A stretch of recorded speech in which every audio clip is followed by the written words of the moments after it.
Assalamualaikum warahmatullahi wabarakatuh. Jumpa lagi Al-Fakir Rabi Faisal, Jumat Barokah 30 Agustus 2024. Bagaimana keadaan saudara dan keluarga? Semuanya sehat, mulia barokah, amin. Masih panjang umur perubahan, panjang umur perjuangan, nggak mau berubah, nggak mau berjuang pakai otak. Apa kabar? Otak, ini ngeri nih. Belum kelar bapaknya diduga ijazah palsu. Gus Nur Bambang Tri juga belum keluar dari penjara. Ini ada apa lagi? Ini anaknya, ya elah, diduga ijazah palsu juga. Aduh, ini negara mau dikemanain? Mau semuanya kalau benar-benar serba palsu? Mudah-mudahan enggak, ya kan? Cuman itu kerjaan pengadilan lah. Mutusin dah, buruan dah putusin tuh. Prabowo, ini buruan dah. Pecat itu, wapres itu, nggak jelas itu siapa itu. Kalau ada pro dan kontra ijazahnya begini, bakal bahaya ini, bahaya. Bakal bahaya nih negara ke depannya. Kalau dia jadi wapres, terus dia disiapin 2029 jadi presiden, ngeri bener. Kayak yang udah-udah gini sama aja mengulang kedunguan. Aduh. Dugaan ijazah palsu Gibran, ya elah. Bongkar terus, publik meminta, netizen minta gelar bongkar kartel di Kemendiknas. Aduh, ada aja. Nauzubillah min dzalik. Tuh ya, ini bapaknya ya diduga palsu, ini anaknya diduga palsu. Gimana semuanya serba palsu? Itu jangan-jangan IKN palsu juga kali. Inspektor yang mana? Kalau ujung-ujungnya taipan lagi, bandar lagi, cukong lagi, ya kan? Menjadi gacungnya cukong dong, jadi jongos cukong dong kita. Ngeri. Ini ada tulisan bagus nih, Ustadz Damai Hari Lubis. Kementerian Pendidikan Nasional harus segera memberikan klarifikasi. Nah, tentang ijazah Gibran yang sebenarnya berikut data lampiran berbasis regulasi ini penting untuk menghindari penggunaan ijazah palsu tuh, ya kan? Ijazah yang asli aja nggak bener, itu kan kepemimpinan, apalagi kalau palsu, kan ngeri. Pantesan waktu debat capres-cawapres namanya nggak disebut Gibran Raka Buming Raka SHMMM BMB bla bla bla preketek, nggak ada disebut, cuman Gibran Raka Buming Raka, cuma gitu doang.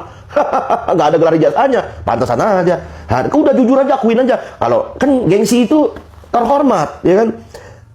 Bukan apa sih? Nggak usah gengsi lah. Ngapain gengsi? Kalau mau kejar gelar, ya bener sekolah. Nggak usah pura-pura sok gelar, pura-pura kaya kayak adeknya tuh si Kaisang, padahal mental miskin, ya kan, jet pribadi, ya kan.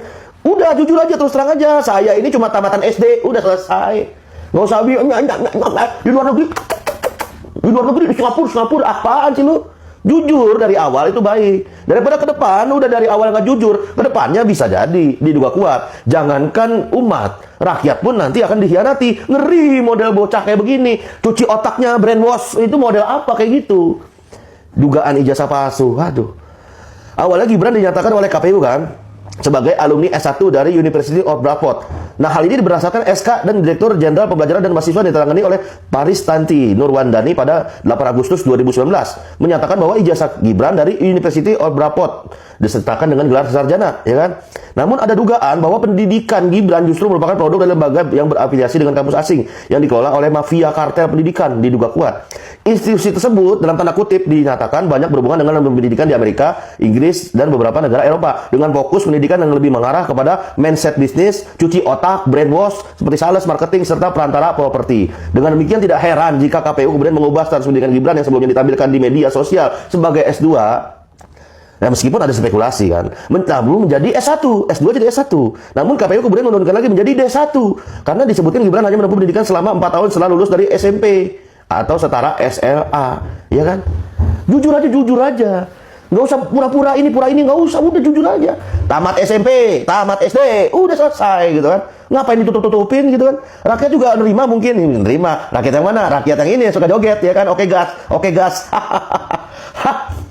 Nah, untuk meredakan keresahan publik, sesuai asas good governance dan undang-undang keterbukaan informasi publik, pejabat di Kemendiknas harus segera menyampaikan dasar keputusan yang menyatakan Gibran punya setara ijazah D1 atau SMA atau SLA. Jadi ketidakjelasan ini dibiarkan maka menimbulkan keraguan mengenai transparansi dan kredibilitas proses yang ada. Jika klarifikasi tidak diberikan, mungkin bangsa ini perlu bersabar dan mendesak Presiden Prabowo untuk, ya kan, mengusut pejabat di Kemendiknas serta usut tuntas Gibran yang diduga ijazah palsu yang notabene pernah digunakan di KPU. Jika terbukti ada kong kali kong, persongkongkolan, ya kan, maka DPR dapat menggunakan hak politiknya untuk mengimpeach Gibran, impeach Mulyono dinasti, impeach congkel semua keluarga dinasti Mulyono dari pemerintahan yang notabene ini adalah Indonesia. Kalau nggak mau diatur oleh Indonesia, sono Mulyono dinasti, cari negara lain, jangan tinggal di Indonesia, kan begitu, ya kan? Bagaimana saudara? Komentar dah tuh di kolom komentar.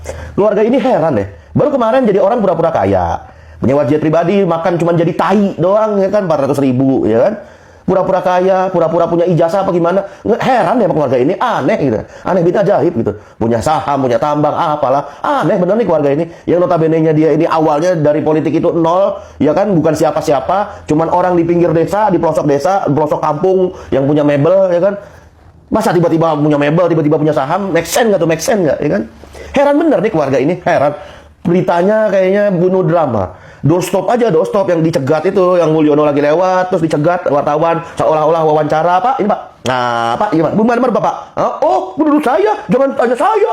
Mana saya tahu, udah tahu. Kan seolah-olah itu wawancara kayak gitu aja dipertanyakan, ya kan?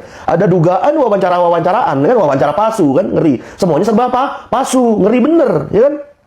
Lebih baik ditanya ini solusinya si Gibran ini, ya kan, kalau dia laki-laki, kalau dia penuh tanggung jawab. Si Gibran ini kalau itu juga kalau punya otak gitu kan. Lebih baik Gibran ini ditanyain di Singapura dia sekolah di mana, ya kan, jurusan apa, ya kan, gurunya siapa, ya gitu kan. Dan didatangi sekolahnya di Singapura, ya kan. Kira-kira nilainya bagus atau tidak. Semua pelajaran di Singapura itu kan nggak semudah di Indonesia. Coba ditanya pelajarannya apa aja. Nah, jadi jangan sampai kecurigaan publik terus memuncak sampai akhir masa jabatan Prabowo Gibran 2029. Jangan sampai hal-hal yang seperti ini, dugaan ijazah palsu Jokowi, memakan yang notabene memakan korban Gus Nur dan Bambang Tri, nanti ke depannya akan rame lagi gitu kan. Nah, jadi jangan sampai negeri ini yang merdeka atas rahmat Allah Subhanahu wa taala diisi dengan berbagai macam kebohongan, kepalsuan, sandiwara, drama, sinetron yang notabene hanya ingin kepentingan perut dan kepentingan di bawah perut para oknum-oknum pejabat, ya kan? Ini musibah besar, musibah besar. Katanya kuliah di Singapura. Kalau benar ini kuliah, ya, wakil presiden ini ternyata bukan orang pendidikan dong kalau dia nggak kuliah. Kalau dia nggak ada ijazah, nggak berpendidikan dong. Pantesan aja rakyatnya itu ada main judi, mental ngutang, mental minta, mental judi, mental pinjol. Pantesan aja IQ-nya 78, ya kan? Terendah, ya kan, se-ASEAN, ngeri. Kok wakil presidennya aja, sekarang aja presidennya aja diduga ijazah palsu dan wakil presidennya diduga ijazah palsu, ya kan? Ternyata pemilu 2024, 2019 itu semuanya hanya omong kosong belaka semua. Termasuk pilkada besok itu omong kosong. Kenapa omong kosong? Karena pemilu apapun namanya, coblos-coblosan apapun namanya, itu bukan pesta rakyat, tapi pesta para cukong, pestanya oligarki. Kenapa pestanya oligarki? Karena yang mencalonkan calon pemimpin itu para elit politik yang diduga disetir oleh para cukong, brainwash, ya kan, cuci otak, ya kan. Ngeri kan? Ngeri. Ada calon, disiapin di etalase nih, lu mau milih mana lo? Lu mau milih mana? Ini ada yang merah, ini ada yang biru, ini ada yang putih. Ngeri. Calon pemimpin disiapin di etalase. Tanpa bisa rakyat itu milih siapa. Kalau ditanya siapa pemimpin, ya pengennya mah Habib Rizik, pengennya mah Ustadz Abdul Somad. Cuman nggak pernah ada di situ, di calon konsultasi itu. Malah udah disiapin, udah disidangin gitu kan di etalase, kan ngeri. Ngeri. Jadi pesta siapa? Pesta rakyat atau pestanya cukong? Atau pestanya pemilik modal, penyokong dana? Aduh, ngeri. Kapal besar kita berikutnya yang namanya umat Islam. Fitrahnya itu, biar nggak dicuci otaknya oleh demokrasi, fitrahnya Muslim itu adalah Islam.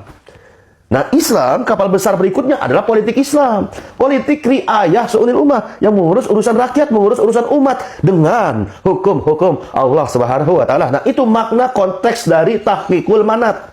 Nah, Indonesia ini manat. Ada objek. Indonesia ini objek, rakyat Indonesia ini objek. Nah, objek ini harus dihukumi, harus diatur tahqiqul manat dengan aturan yang bersumber dari yang maha adil dan maha atur. Jadi kapal besar berikutnya adalah syariat Islam secara kafah dalam naungan khilafah. Tidak perlu ikut kapal demokrasi, biarkan demokrasi itu tenggelam dan karam dengan sendirinya. Dan semoga orang zalim ini semuanya urusannya dihancurkan sehancur-hancurnya oleh Allah Subhanahu wa taala. Amin. Allahumma amin.